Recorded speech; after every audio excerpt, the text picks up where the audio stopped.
Assalamualaikum warahmatullahi wabarakatuh. Selamat sore para peneliti, khususnya peneliti kuantitatif. Hari ini saya akan menjelaskan tentang bagaimana peneliti kuantitatif mendeskripsikan data, kemudian menguji normalitas data. Karena asumsinya adalah setiap peneliti kuantitatif yang akan menggunakan rumus tertentu atau analisis statistik tertentu, maka harus ada uji normalitas jika memang akan menggunakan statistik parametris.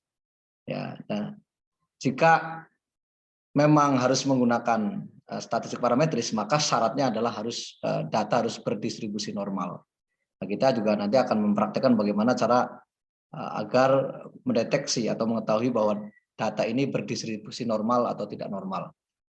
Perlu diketahui bahwa statistik itu ada dua, ada statistik deskriptif dan statistik inferensial. Statistik deskriptif itu peneliti ingin meneliti jumlah data sampel dan sekaligus data populasi, atau data sampel adalah data populasi. Jadi tidak akan melakukan generalisasi atau tidak akan melakukan inferensi. Tidak akan melakukan generalisasi data statistik atau data sampel ke data populasi. Nah, contohnya populasi 100, kemudian diambil diambil sampel dengan taraf signifikansi 5%, mengikuti rumusnya Isaac-Meckel, maka sampel yang ditentukan adalah 78. Jadi 78 itu adalah hasil penghitungan sampel dari populasi 100 menggunakan Isaac-Meckel dengan taraf signifikansi 5%. Nah, statistik deskriptif itu tidak menggunakan itu. Karena apa? Seluruh data sampel adalah data populasi. Jadi tidak akan melakukan generalisasi. Nah, yang kedua adalah statistik inferensial. Nah, statistik ini tadi karakteristiknya adalah statistik inferensi adalah peneliti akan menggunakan data sampel untuk memprediksi data populasi, ya, sehingga nanti hasil data sampel akan digeneralisasikan, akan diinferensikan ke data populasi. Nah, ini statistik inferensial. Nah, statistik inferensial itu juga dibagi dua macam, ya, ada statistik inferensial parametris dan statistik inferensial non parametris. Kalau statistik inferensial parametris mewajibkan peneliti untuk menguji data dulu, bahwa datanya harus berdistribusi normal. Jika data tidak berdistribusi normal, maka statistik yang digunakan adalah statistik inferensial non parametris, tidak bisa digunakan yang parametris. Baik, nanti akan saya praktekkan bagaimana peneliti kuantitatif mendeskripsikan data. Dalam hal ini uji melihat nilai distribusi data setiap variabel. Ya, kebetulan saya praktekkan di sini, saya punya sampel variabelnya ada 3, ya, X1, ya, X2 dan Y, ya. Respondennya saya contohkan ada 10, ya. Dari hasil angket yang disebarkan, ya, ini ada data sekian, ya. Ya, respondennya semua 10. X1 10, X2 10, Y 10. Dan masing-masing variabel ini, data ini diambil dari variabel yang memiliki item pernyataan atau pertanyaan 20, ya, masing-masing ada 20. Di sini tertera jumlah butir soal setiap variabel adalah 20. Nah, maka biasanya peneliti kuantitatif mencantumkan ini pada bab 4, ya, atau analisis data. Nah, analisis data menggunakan statistika, caranya dengan data seperti ini adalah sebagai berikut. Pertama, deskripsi variabel. Nah, ini variabelnya, ya, nilai variabel ini berdasarkan hasil angket yang disebarkan pada 10 responden, hasilnya adalah seperti ini. Kemudian deskripsi variabel. Setiap variabel dihitung dengan membagi nilai jumlah seluruh skor pada setiap butir instrumen pada setiap variabel butir instrumen pada variabel hasil penelitian dengan skor kriterium dikalikan 100. Ya. Skor kriterium adalah 4 ya, dikali jumlah butir dikali jumlah responden. Nah, 4 itu dari mana? 4 itu adalah skor tertinggi jika semua responden menjawab 4. Nah, ini kalau kita mengenal skala Likert ya. Nah, ini datanya adalah menggunakan data interval dengan skala Likert, itu 1 sampai 4 intervalnya. Jadi satu sangat tidak setuju ya, kemudian 2 tidak setuju, 3 setuju, 4 sangat setuju. Jadi skor 4 itu adalah skor tertinggi, yaitu sangat setuju atau sangat baik gitu ya.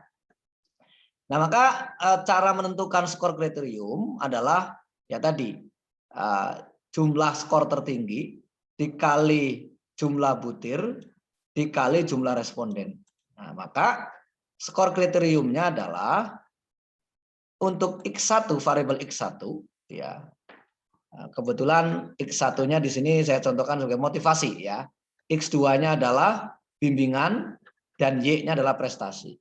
Jadi motivasi, bimbingan dan prestasi. Variabel X1 atau motivasi itu distribusi datanya ini ya. Responden 1 mendapatkan 34, 267, 389 terus sampai responden nomor 10 mendapatkan nilai 98. Maka rumusnya adalah seperti tadi, untuk menentukan skor atau nilai skor dari variabel X1 atau motivasi 4 ya, 4 itu adalah skor tertinggi melihat pada skor skala Likert 1 sampai 4 intervalnya. Kemudian dikali 10 itu adalah jumlah responden ya. Dan kali 20 itu jumlah item pertanyaan atau pernyataan angket ya. Maka 4 kali 10 kali 20 sama dengan 800. Jadi skor kriterium untuk variabel X1 atau variabel motivasi adalah 800. Kemudian X2 juga sama, nilai tertingginya 4, respondennya ada 10 dan jumlah item pertanyaannya ada 20. Jadi 800. Jadi skor kriterium untuk variabel X2 atau bimbingan adalah 800. Sedangkan Y skor kriteriumnya adalah sama ya, 4 berarti skor tertinggi kali 10 adalah jumlah item pertanyaan jumlah responden maaf, dan kali 20 adalah jumlah item pertanyaan. Jadi ada 800. Jadi masing-masing ternyata kebetulan contohnya sama ya ini. Skor kriterium X1, X2 dan Y-nya adalah 800 gitu ya. Oke, kita akan menentukan deskripsi data setiap variabel. X1 ya. Ya, tadi X1-nya adalah bimbingan motivasi. Motivasi. Oke. Nah, jumlah skor hitung untuk variabel X1 atau variabel motivasi adalah 752. Dari mana? Ya dari sini ya. Kita lihat di sini. Jadi jumlah total hitung dari nilai responden ya 752. Nah, 752. Nah, ini ya. Skor kriteriumnya ada 800 ya. Kita lihat X1 di sini 800 ya. Skor kriteriumnya. Jadi nilai X1 adalah 752 dibagi 800 kali 100. Sama dengan 94% dari yang diharapkan. Nah, jadi variabel X1 ya, X1 atau motivasi itu cukup tinggi. Nilainya adalah skornya adalah 94% dari yang diharapkan, tentu yang diharapkan adalah 100%. Jadi cukup tinggi. Jadi siswa itu memiliki motivasi yang sangat tinggi ya. 94%. Mungkin yang 6%-nya itu bukan dari motivasi, dari faktor lain ya gitu. Yang kedua, X2 atau variabel bimbingan ya, dengan jumlah skor hitung variabel X2 adalah 706. Dari mana 706? Dari jumlah nilai skor setiap responden ya, ini 706 di sini. Nah, ini skor kriteriumnya adalah 800 sama ya. Jika jadi nilai X2 atau nilai variabel bimbingan ya, bimbingan itu 706 bagi 800 kali 100 sama dengan 88,25% dari yang diharapkan. Cukup tinggi juga ya, sangat tinggi. Ya, jadi bimbingannya intensif, mungkin orang tua membimbing anaknya agar dia berprestasi, ya sehingga ini intensitas bimbingan orang tua itu 88,25% dari yang diharapkan. Ya, sisanya mungkin ada faktor lain ya, bukan bimbingan. Ya. Kemudian variabel Y, prestasinya ya, prestasi belajarnya. Prestasi belajar itu jumlah skor hitungnya adalah 786. Dari mana? Biasa seperti ini, dari jumlah total skor nilai responden 786.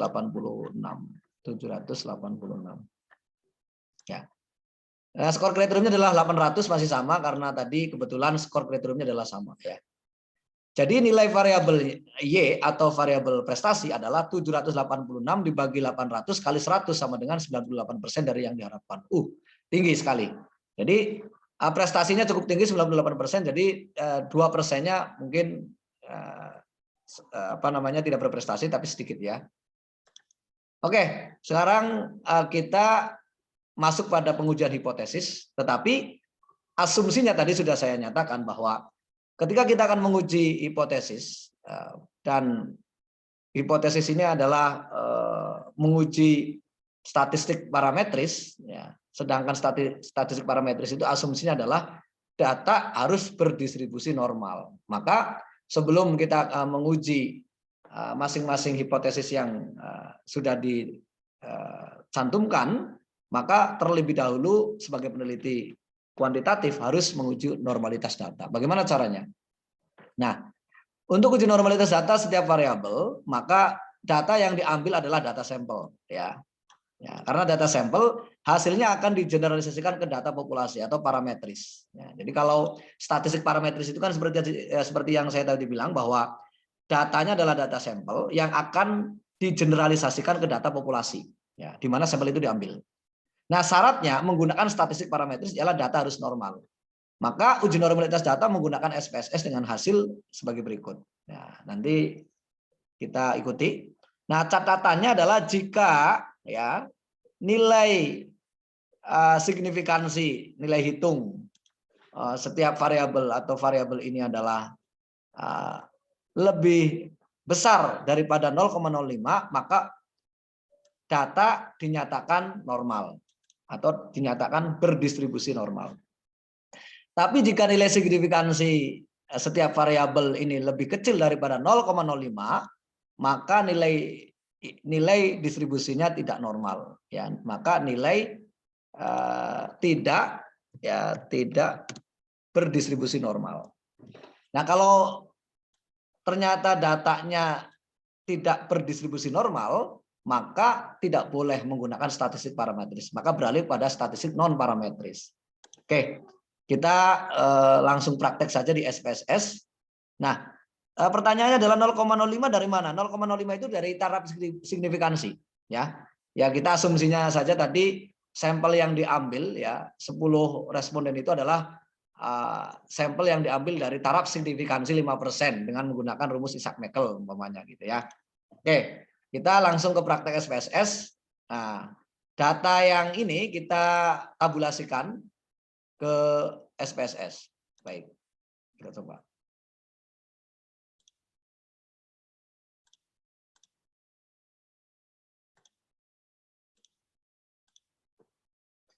Oke, sudah saya masukkan. Ini data 3 variabel ya. Di data view kita cantumkan X1 ya, X2 dan Y ya. Ya, ini 3 variabel X1, X2. X1 adalah motivasi, X2 bimbingan, Y prestasi. Oke.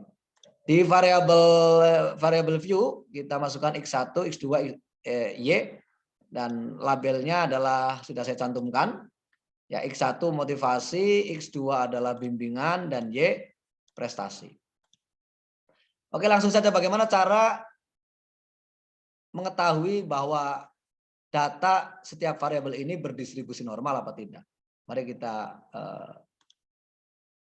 langsung praktek saja. Nah, ini di sini kita ke analyze, ya, kemudian ke deskriptif statistik, ya. Saya ulangi, analyze, kemudian descriptive statistik, kemudian kita arahkan ke explore. Nah ini data ini tadinya di sini ya. Oke, ya, saya ulangi ya. Motivasi X1, bimbingan X2, prestasi Y. Semuanya di blok kita masukkan ke dependent list ya. Oke. Setelah masuk ke kolom dependent list, maka kita tick plot ya. Kemudian checklist normality plots with test ya, checklist, factor level together dan stem and left. Kemudian continue dan kita tick tombol OK. Oke, kita tunggu hasilnya.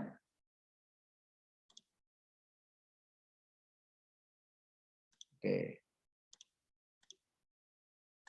Kita tunggu hasilnya. Nah, ini hasilnya ya. Kita ambil yang test of normality yang ini. Ini ada di sini ada motivasi, bimbingan dan prestasi. Ya, karena kita akan menggunakan Kolmogorov Smirnov apa Shapiro-Wilk ya untuk tes normality-nya, test of normality. Karena jumlah sampel kurang dari 30, maka rumus yang dipakai adalah Shapiro-Wilk ya, bukan Kolmogorov Smirnov. Tapi kalau lebih dari 30 ya 30 ke atas, maka untuk tes of normality atau uji normalitas data menggunakan Kolmogorov Smirnov. Nah, kali ini karena kebetulan jumlah respondennya adalah 10 sedangkan 10 adalah kurang dari 30, maka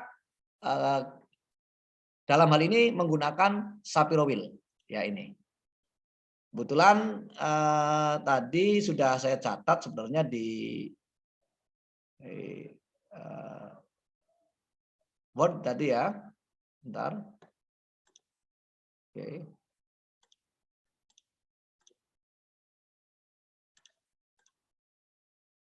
Nah, ketentuannya begini ya, di sini ya.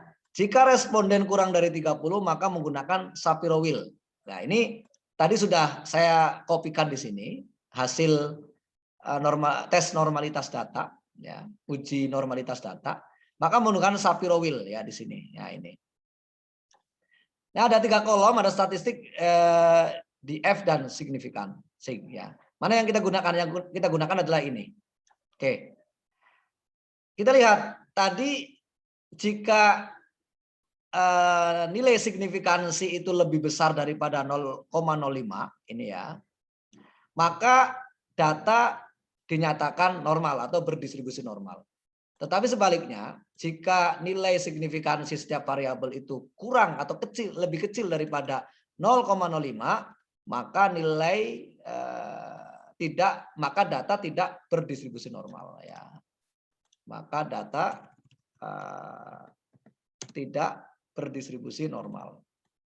Oke, kita lihat satu persatu. Motivasi atau X1 ya menggunakan Shapiro-Wilk adalah 0,191. Kita bandingkan.